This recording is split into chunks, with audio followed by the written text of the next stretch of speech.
Lumière Kaboulo TV, Lumière Kaboulo TV, Lumière Kaboulo TV.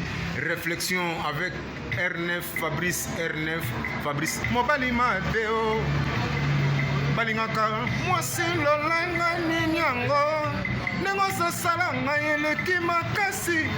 Kaboulo TV yo, Lumière Kaboulo, réflexion, réflexion. Double CD Fantomas Engayo. Il est là, il a toujours. Barbito s'abonne, chaîne les amoko. Ça c'est dit, Maboko, t'as un s'abonner. Bon, mon yango, YouTube, aux Zavana, Moko Gaga, réflexion, trop bandé là, réflexion, réflexion, lumière Kamboul, Yangwana, Balai qui est ça la biso bien, tous en ciment pour et ça la G, Bongo, toujours. Réflexion, Lumière Kambolo TV. Chaîne les amoko, vous s'abonner, vous avez cité Lumière Kambolo TV. Bonjour, Nabiso Banso. Les alingan de Konabino, Nabengami na Kombo ya Kambulu. Na salaka na émission na chaîne télé Oye Bengami Réflexion.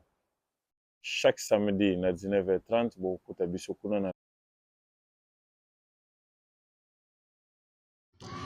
Bonjour, bonjour na papa na biso Lumière et bonjour na réflexion na mokili mobimba.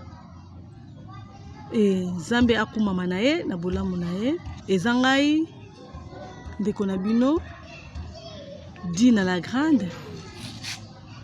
Namemeli biso question, est-ce que moi si na kacha ndako na ye et na foyer na ye déjà oya sali le kaza na foyer na ye et ba ko yebisa ye ke mobali o wana ya zana ye aza mobali ya vie na ye te. Est-ce que likambo oyo pekoza ya solo ou bien ya lokuta? Donc à vous tokutani mbala ya sima.